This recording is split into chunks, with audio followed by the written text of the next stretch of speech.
afraid for my kids. I'm glad that I got up and saw it first, and not everybody else. They might have freaked out. And now at 10, a scary encounter for a family in East Hartford when they came face to face with a python inside their home. And tonight, Fox 61 speaks exclusively with the man who caught it. Thanks for joining us for the Fox 61 News at 10. I'm Brent Harden. Fox 61's Valerie Moravi spoke to the husband and father who took matters into his own hands and wrangled the snake. The encounter happened in one of these apartments early Wednesday. And as Mark Anthony Wilson tells me, this is not the first time he saw this slithering intruder. Last night, we came into the apartment, didn't see a snake, wasn't worried about it, but it was in my mind. Went to bed, dog keep making noise. I go to the bathroom, the python's in my shower. What was supposed to be an ordinary early Wednesday morning turned into a frightening ordeal for one family who says they discovered a snake in their kitchen. This is the video of me finding it. Mark Anthony Wilson says he rushed over when he heard his girlfriend's screams. I didn't believe it. My girl said she stepped on the snake, and I said, "Are you sure?" She said, "Yeah." Then I kind of believed her, so I went on my day, didn't think about it. The discovery happened in one of these apartments on Nutmeg Lane in East Hartford. Wilson says all he can think of were his kids. I was afraid for my kids. I'm glad that I got up and saw it first, and not everybody else. They might have freaked out. Then Wilson says the snake suddenly disappeared. He says he thought it was gone for good, but that changed early Thursday. I Googled it to know what I'm dealing with, to make sure it's not a venomous snake. So it wasn't, but when I saw that it's a python, a boa constrictor, I knew it can kill someone if it gets a hold of them. So I just want to make sure it didn't, squeeze my hand or it didn't bite me. So that's why I got the mitten, for the cooking mitten, so I could grab it, and then I put it in the bag so it could breathe. So I basically stayed up all night and watched the snake in the bag where it actually got out the bag. So I had to re-put it back in the bag and zipper it tight so it wouldn't get out. This time, he says, he knew he needed to take action. I knew if I put it outside, I was afraid I might get fined. I was afraid it might get somebody else's animal or somebody's kid going to school. So I knew I had to call animal control. So I made all the calls. I called the police. And when the leasing office learned about the discovery, he said in his whole 21 years of working here, he has never encountered anything like a snake like that in the building. There's still a lot of questions about how exactly the snake got into the apartment. The person who claims to be the owner of the snake told Fox 61 this was not a random animal, but a pet. Wilson says he's just glad it's over. Don't lose your snake again, please. Now, I spoke to the person who claims to be the owner of the snake, and she told me she was out of town and that her parents will pick up the snake from the animal control facility. In East Hartford, Valerie Moravi, Fox 61. Valerie, thank you. Turns out that wasn't the only reptile discovery in Connecticut today. Another python and a bearded dragon were found in New London. And now the search is on to find the owner of those two animals. We'll have that story coming up in our next half hour. And in the meantime, listen to this. Just like that snake, our current warmth will slither away this weekend. Chief Meteorologist Rachel Frank joining us now with a look at the forecast. It just keeps looking chillier for Saturday. The last time it was this cool was last Saturday and Sunday. Right on cue, we're going to do it again. So Saturday is looking breezy and chilly. We'll also see a few scattered showers, especially during the morning. And I just wanted to give you an early heads up about that. Tomorrow, though, isn't so bad. Right now, we've got temperatures in the 60s for most of the state, upper 50s for Waterbury and for Torrington. And taking a look at the satellite and radar, there were a few hit or miss showers and sprinkles earlier. Those have moved on, so we will stay dry through the overnight hours. Temperatures begin in the 50s tomorrow morning.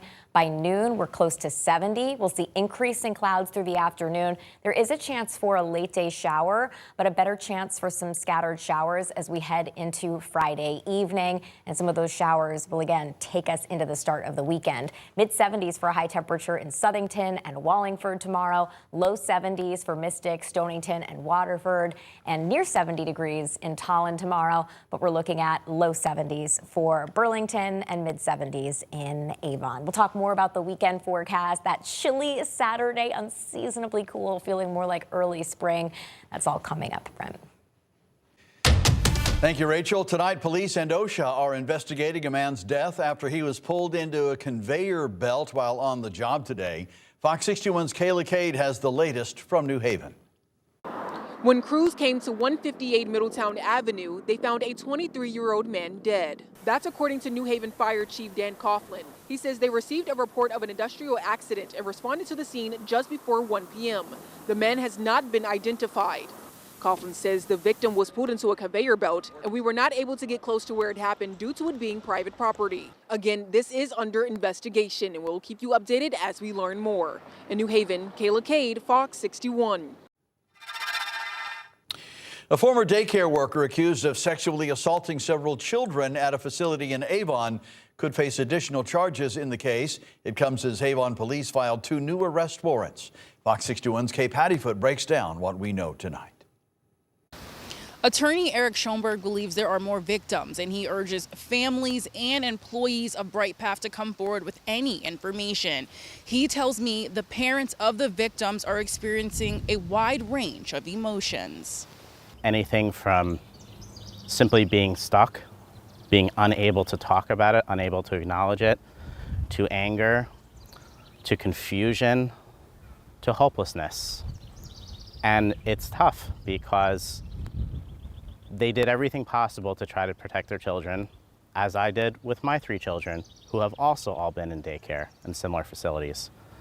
And they're doing the best that they can, and we want to be there to support them. But what we really need more than anything else, is for the former employees to continue to come forward. Schoenberg says he believes there will be additional warrants. This all comes after 29-year-old Giancarlos Barrios Otero is charged with illegal sexual contact with a minor and sexual assault in the 4th degree. Avon police say a judge is reviewing the 2 additional warrants. He is accused of sexually assaulting and abusing minors while he was employed at Bright Path in Avon. This location closed earlier this month after the criminal investigation started. These additional warrants bring the total to 7. Schoenberg says that Barrios Otero is expected to appear in court next week. In Avon, Kay Pattyfoot, Fox 61.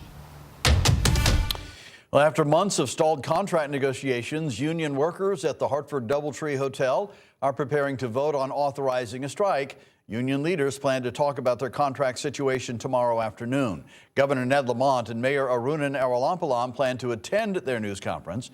The union says it wants raises that are in line with what other union hotel workers get across the state. Well, NHL legend Claude Lemieux has died at the age of 60, just days after appearing at Montreal's Bell Center ahead of Game 3 of the Eastern Conference Final. Lemieux, a 4-time Stanley Cup champion, was known as one of the most feared, most clutch players in playoff history. He began his career with the Montreal Canadiens, winning the Stanley Cup in 1986 and later won back-to-back titles with New Jersey and Colorado. He also claimed the Conn Smythe Trophy in 1995 and retired in 2009 after a final NHL comeback attempt. Well, some big economic news for New Haven tonight. The consumer goods giant Unilever is about to create a global innovation center in the city. Fox 61's Solene Arif shows us the plans and what's expected to take place over the next few years. The big announcement comes with some big goals. Unilever says 300 people will work at the new center to put even more of their products in households across America. Unilever is the maker of some of the brands many of us use today, including Axe body spray and deodorant, Dove soap, Vaseline, to Hellmann's mayo. The London-based company wants to create more brands, so they're going to hire 300 scientists, engineers, and researchers to help pioneer them right here in New Haven. The company says it chose New Haven specifically for the local leaders who encourage the drive of innovation. Representative Rosa Dolores says this is one of its biggest investments in the city in 40 years. This community as an intersection with the unbelievable assets of biomedicine, healthcare, education, etc. So it is the perfect place for you to be. The center is slated to open by spring 2029. In New Haven, Solene Arif, Fox 61. The representative body of the Connecticut State Colleges and Universities system voted no confidence in the system's leadership and its Board of Regents last night. It comes after former Board of Regents chair Marty Guay stepped down last week. He was accused of firing an employee for making a sexual harassment complaint against a co-worker. That accusation came during an entirely separate sexual harassment investigation into former interim Chancellor John Maduko, who also resigned. And Maduko was filling in after Chancellor Terrence Chang was removed for misusing a purchasing card. And the whole saga happened roughly within a year.